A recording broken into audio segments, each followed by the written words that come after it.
Hello friends, welcome back ஸ்பெயினிஷான நண்பர்களே. இன்றைக்கி இந்த வீடியோவில் மிக முக்கியமான ஒரு ஆன்மீக பரிகாரத்தை தான் இப்போ இந்த வீடியோவில் அதிரடியாக பார்க்க போகிறோம். ஆன்மீக பரிகாரம் பார்க்குறதுக்கு முன்னாடி என்ன ஆன்மீக பரிகாரம் பார்க்க போகிறோம் அப்படிங்கிறத இன்ட்ரோவில் ஷேர் பண்ணுறேன். என்ன ஆன்மீக பரிகாரம் பார்க்க போகிறோங்கிறத ஃபஸ்ட்டு இன்ட்ரோவில் தெரிஞ்சுக்குங்க. நாளை நாள் தேதி பார்த்தீங்கன்னு வச்சுக்கோங்களேன், ஆகஸ்டுடைய 14ஆம் தேதி. அதே போல் தமிழ் மாதம் பார்த்தீங்கன்னு வச்சுக்கோங்களேன், ஆடியுடைய 29ஆம் நாள். கிழமை பார்த்தீங்கன்னு வச்சுக்கோங்களேன், வெள்ளிக்கிழமை. நாளை நாள் வரக்கூடிய இந்த வெள்ளிக்கிழமை ஆடி மாதத்தில் வரக்கூடிய ஒரு முக்கியமான வெள்ளிக்கிழமை. ஏன்னா நாளைய வெள்ளிக்கிழமை தான் ஆடி மாதத்துடைய கடைசி வெள்ளிக்கிழமை. நாளை நாள் ஆடியுடைய கடைசி வெள்ளிக்கிழமையாக மட்டும் சிறப்பு இல்லாமல் நாளை நாள் ஆடியுடைய கடைசி வெள்ளி இன்னும் பல சிறப்புகளை கொண்டிருக்கு. அது என்னென்னு பார்த்தீங்கன்னா, நாளை நாள் ஆடியில் பூரம் நட்சத்திரமானது வருது. நாளை நாள் வரக்கூடிய இந்த பூரம் நட்சத்திரத்தை ஆடிப்பூரம் என்று அழைக்கப்படும். இந்த நாள் பல அம்மன்கள் உருவான நாளாக குறிப்பிடப்படுது. குறிப்பாக உமாதேவி அவதரித்த நாள், சக்தி அவதரித்த நாள், ஆண்டாள் அவதரித்த நாள், இந்த மாதிரி நிறைய பெண் தெய்வங்கள் அவதரித்த நாள் என்று குறிப்பிடப்படுது. இப்பேற்பட்ட நாளில் அம்மன்களுக்கு வளைகாப்பு நடத்துவது ஒவ்வொரு வருடமும் சிறப்பாக நடைபெறும். இந்த வருடமும் நாளை நாள் ஆடிப்புறத்துக்கு வளைகாப்பு சிறப்பாக நடைபெற இருக்கு. இதோடு நாளை நாள் இன்னொரு சிறப்பு என்னன்னா, சந்திர தரிசனமும் வருது. ஆடி அமாவாசை முடிந்து 3வது நாள் ஆடியில் பார்த்தீங்கன்னு வச்சுங்களேன், சந்திர தரிசனம் வரும். அது நாளை நாள். அப்போ நாளைய ஒரு ஆடி வெள்ளிக்கிழமை இவ்வளவு சிறப்புகள் வருகிறது. அப்போ நாளை நாள் சாதாரண நாள் கிடையாது, ரொம்பவே தெய்வீகமான ஒரு நாள் என்று சொல்லலாம். இந்த தெய்வீகமான நாளில் நாளை நாள் பார்த்தீங்கன்னு வச்சுக்கோங்களேன், என்ன மாதிரி அம்பாளை வழிபாடு செய்யணும் அப்படிங்கிறத தான் இப்போ இந்த வீடியோவில் உங்களுக்கு ஷேர் பண்ண போகிறேன். அதாவது எப்படி அம்பாளை வழிபாடு செய்தால் என்ன மாதிரியான பலன் கிடைக்கும் அப்படிங்கிறத இந்த வீடியோவில் ஷேர் பண்ண போகிறேன்.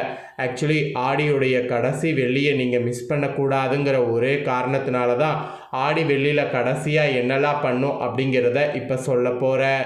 ஸோ வீடியோவை ஃபுல்லாக பாருங்கள். ஸோ எப்படி வழிபாடு செய்யணும், என்ன மாதிரி விஷயங்கள் செய்யணும் அப்படிங்கிறத தெரிஞ்சுக்குங்க. இதற்கேற்ப நடந்து பயனும் பெறுங்க. அதே போல் இன்னொரு முக்கியமான விஷயம் என்னன்னா, ஆடியில் வரக்கூடிய நாளைய சந்திர தரிசனத்தை சாதாரணமாக விட்டுறக்கூடாது. கண்டிப்பாக ஆடியில் சந்திர தரிசனத்தை நம்ம கண்டிப்பாக பார்க்க வேண்டும்.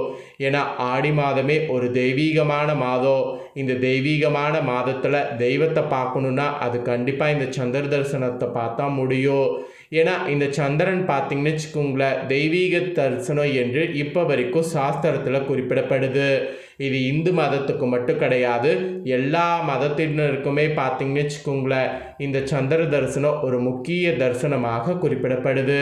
ஸோ இந்த சந்திர தரிசனத்தை முன்னிட்டு இப்போ நான் உங்களுக்கு சில விஷயங்கள் நாளை நாள் ஃபாலோ பண்ணும் அப்படிங்கிறத சொல்ல போகிறேன். ஸோ அதெல்லாம் இந்த வீடியோவில் தெரிஞ்சு கண்டிப்பாக ஃபாலோ பண்ணுங்கள். அதுக்கு முன்னாடி ஆடி வெள்ளி, ஆடிங்கிறதே ஒரு சிறப்பான மாதங்கிறது நம்ம அனைவருக்குமே தெரியும். அதில் வரக்கூடிய வெள்ளிக்கிழமை ரொம்ப சிறப்பான நாள். அதனால் ஆடி வெள்ளியில் ஃபஸ்ட்டு என்ன விஷயங்கள் செய்யணுங்கிறத தெரிஞ்சுக்கலாம். ஏன்னா இப்போ ஆடியில் பார்த்தீங்கன்னு வச்சுக்கோங்களேன், கடைசி வெள்ளி வந்திருக்கு. அப்போ இந்த வெள்ளியை விட்டுட்டா திரும்ப அடுத்த 2027 தான் ஆடி வெள்ளியானது வரும். ஸோ திரும்ப பார்த்தீங்கன்னு வச்சுக்கோங்களேன், ஆடி வெள்ளி வராது. அதனால் ஆடியுடைய கடைசி இந்த வெள்ளியில் என்ன செய்யணுங்கிறத தெரிஞ்சுக்குங்க.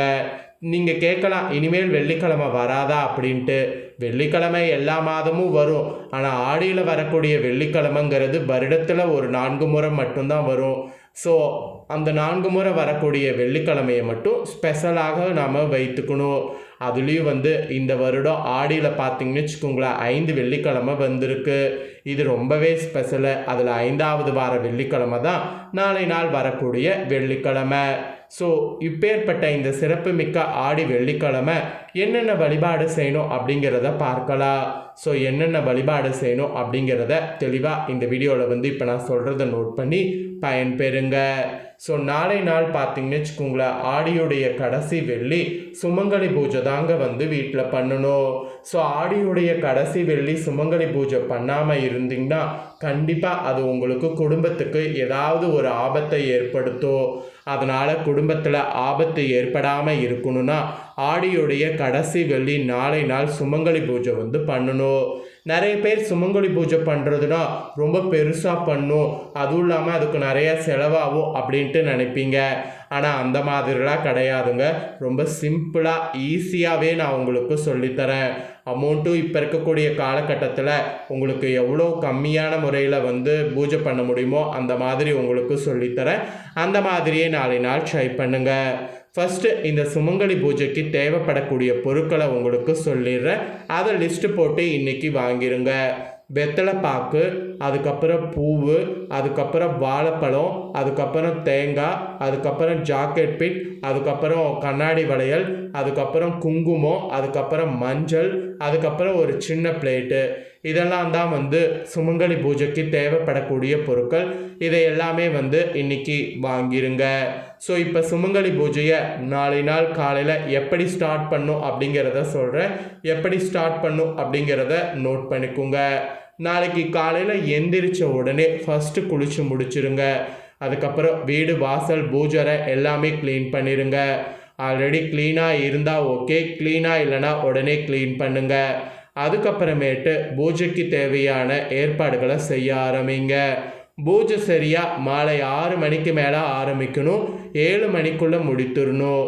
கிட்டத்தட்ட 1 மணி நேரத்துக்குள்ளே பூஜையை வந்து செய்து முடிக்கணும்.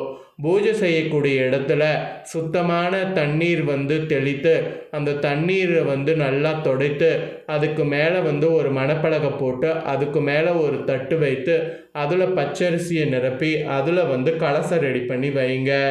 ஏன்னா அம்பால கலசத்தில் தான் பார்த்தீங்கன்னு வச்சுக்கோங்களேன் நாம் எழுந்தருளை செய்யணும். அதனால் கலசத்தை ரெடி பண்ணி வைத்துருங்க. அதுக்கப்புறம் கலசத்துக்கு பக்கத்தில் 2 சைடுமே வந்து குத்து விளக்கு வந்து வைங்க. அதாவது கலசத்துக்கு இந்தாண்ட ஒரு குத்து விளக்கு, இந்தாண்ட ஒரு குத்து விளக்கு, ரைட் சைடு லெஃப்ட் சைடுன்னு வைங்க. அதுக்கப்புறம் நெய்வேத்தியத்துக்கு சக்கரை பொங்கல், பாயாசம், கேசரி, அதுக்கப்புறம் சுண்டல், இந்த மாதிரி வெரைட்டி எல்லாம் செய்துக்குங்க.